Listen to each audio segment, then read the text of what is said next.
One of the reasons we love visiting B&Bs on the show is that they often really push the boundaries of what's possible. In an effort to make someone's stay more memorable, they'll risk trying things that you would never see in a conventional home. And today we're going to take a look back at 5 of our absolute favorite B&B stays.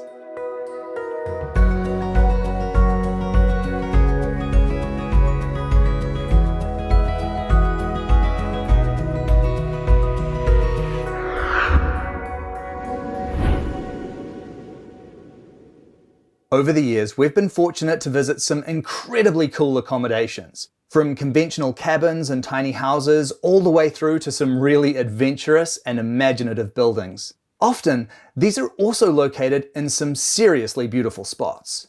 You can find links to the full video tours of each of these amazing B&Bs in the description of this video.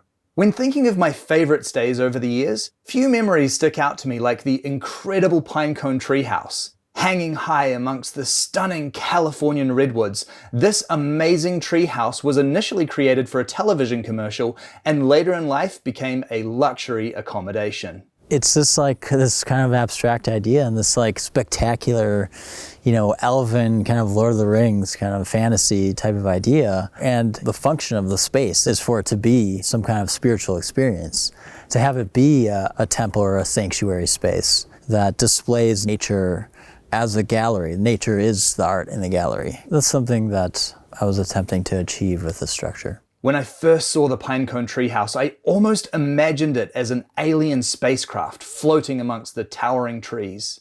It's suspended from 8 points on the structure, and there's a steel superstructure that's all bolted together. That's made up of all of these separate, different shaped diamond piece welded assemblies. The creation of that structure on its own was a real beauty of steel construction. And putting together the top piece was definitely one of the most glorious building moments that I've had. A beautiful bathroom has been crafted close to the ground level, which includes a luxurious shower which opens out onto the forest. I love how you haven't tried to enclose this at all, but just have left both the shower and the toilet completely exposed to that view.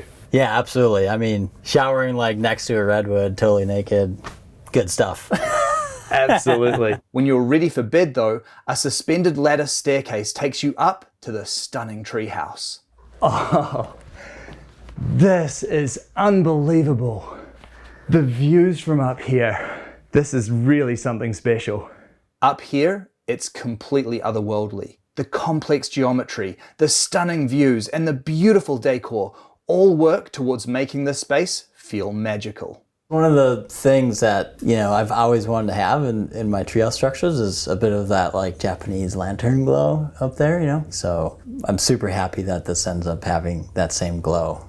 We had the pleasure of spending several nights here, and the experience of sleeping high up amongst the mighty redwoods and waking up in this incredible space is a beautiful memory I'll never forget. People's eyes light up when they see treehouse. They're really excited.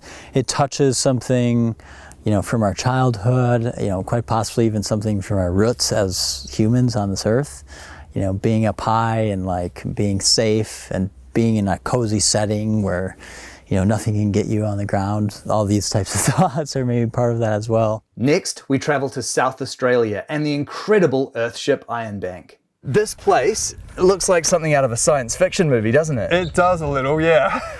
I've been obsessed with Earthships ever since I first saw the movie Garbage Warrior, and having the opportunity to stay in one was a dream come true. The thing that inspired this project was really the work of Michael Reynolds, who started this Earthship thing back in the 70s and 80s. He was experimenting with this stuff, and one of his books was what got me really thinking that perhaps we could do something like this. Earthships are just as beautiful as they are functional. One of the things that completely enamors me with the whole Earthship design though is, aside from all of the cool off-grid tech and all of that stuff, they're just beautiful, aren't they? Like everything that's on this one with this almost kind of elven architecture, and then you've got the greenhouse at the front. It just looks so unique but gorgeous at the same time. Yeah, I agree with you on all those things. Another thing I really love about it is the symmetry of it. Like when you're looking from the front of it, there's this beautiful symmetry to it. One of the intangible things that makes people love the Earthship is those curves. Constructed largely using materials that would otherwise be discarded, such as old car tires, these amazing structures are about as resilient as they come, generating their own power and even collecting and recycling their own water. Staying here isn't just a relaxing retreat. It's also an educational opportunity, as you're able to learn all about the clever systems which have been built into this home. One of the great things about the Earthship is that it is so energy and water efficient that you don't need too much tech, hopefully. So there's only a 1 kilowatt solar array on there, and also there's a solar hot water service and skylights and things like that for ventilation. And yeah, so there's a lot happening on that roof. And how can we ignore the amazing indoor greenhouse? Oh, now this is seriously cool. It's like having a forest in your living room, isn't it? It sure is, yeah. I feel like it's the most beautiful part of the Earthship. A really unusual thing to have in a home, really, to dedicate this much space really to an indoor garden, but it's a really multifunctional space. So it's a really important part of how we regulate the indoor temperature in the living spaces back here. It's also a place where obviously, you know, there's all this beauty, but you can grow food.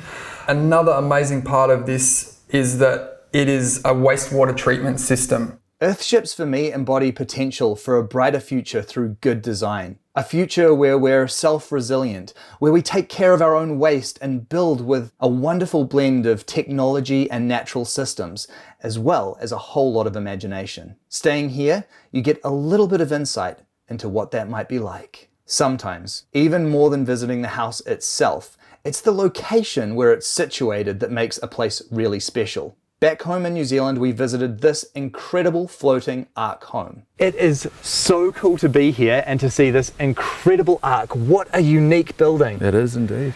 Here, a huge man-made lake has been created, complete with its own little island. Guests are able to enjoy living right on the water and can even take the kayaks or a rowboat out to explore. A very special accommodation has been created here. We've always wanted to do this. We talked about doing it when we were a young couple, and we thought, right, bite the bullet. The ark may look like a cabin, but it's actually a boat. Karina was looking through Trade Me and come across Ark Design. All he needed was an area that was level and flat, and then they'll just come up and build it. The big thing was getting the flat level area, because as you can imagine, it didn't look anything like what it looks like now. So I thought about it, I thought the best idea would be just to drain the lake a bit. Once it was built, then I just closed the tap, filled the lake back up, and she's floating, away we go. Inside, this off-the-grid cabin boat is cozy and has everything you need to enjoy a comfortable stay. The whole time though, you know you're someplace special, and there's this wonderfully soothing feeling about being on the water. It's really interesting walking in here as well, because everything looks like a normal cabin that would be built on the ground, but there is that ever so slightly gentle movement in it from the water, isn't there? Yeah, there is, yeah. As humans, water has a really calming effect on us, and a B&B like this, built literally on the water, is truly the perfect place to escape the world and unwind. Everywhere you are inside this little cabin, everything is focused into that outside view, isn't it? Yeah, it's a stunning view. You know, it's just great, obviously, if you're just sitting here having something to eat or a glass of wine and choosing crackers and just looking out over the water. Yeah, it's perfect.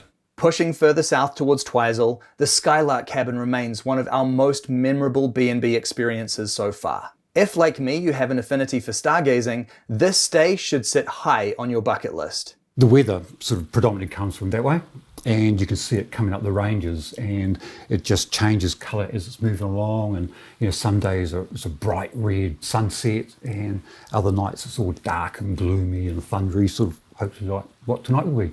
This architecturally designed cabin is located in the middle of a dark sky sanctuary.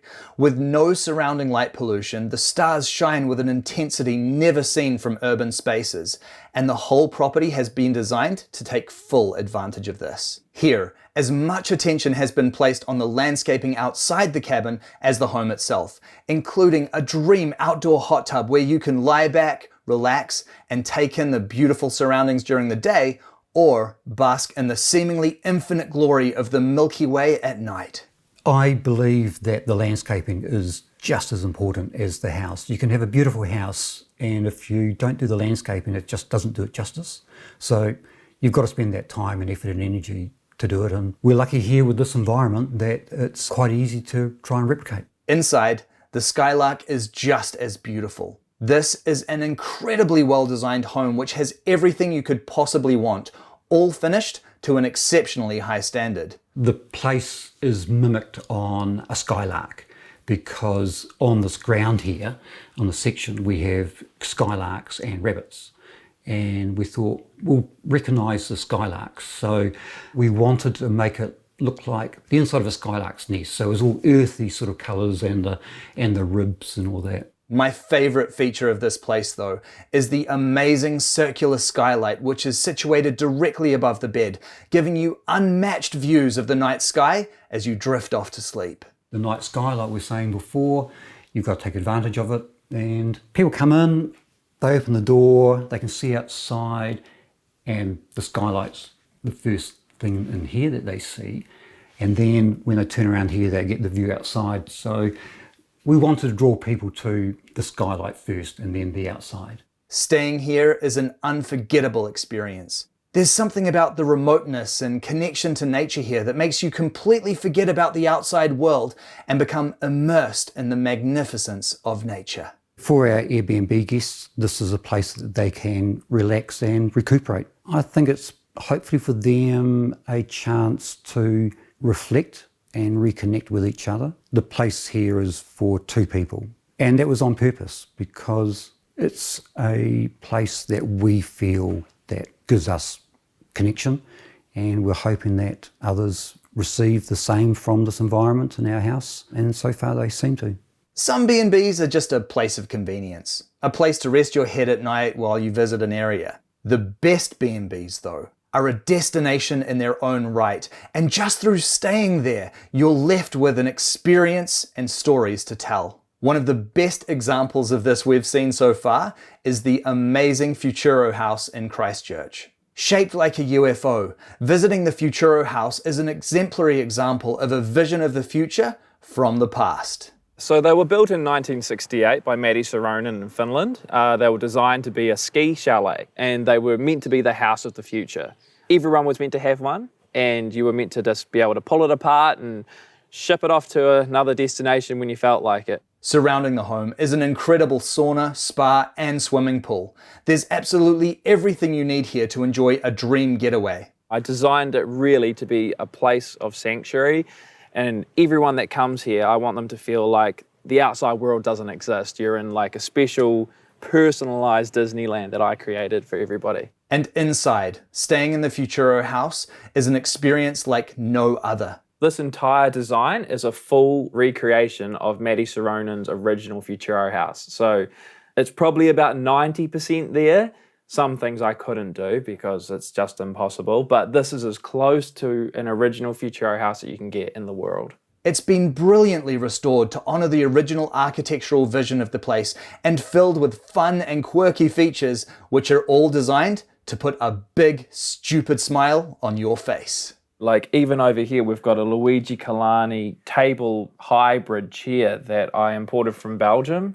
They're incredibly rare, and I just want everyone that comes here to actually be able to sit down on it and experience the real 1970s and not a knockoff. A lot of people, or most people, have never been able to come in a Futuro before, and that was, a big factor in why I did this, because there are Futuros around in the world, but most of them are in private hands or museums or things like that. And I want this one to be available for everybody to see and experience what Matti Saronen wanted people to experience back in the 60s and 70s. It's so much fun for us to look back at these amazing B&Bs. We just have so many wonderful memories with these spaces. Normally on the show, as you know, we try to film places where people live full time. That's really about trying to connect with personal story and showing how people have built their homes to suit themselves and their lives. But there's definitely something which is magical about capturing these B&B spaces and the truly unique features that people build into them. So if that's something you'd like to see more of in the show, be sure to let us know in the comments below.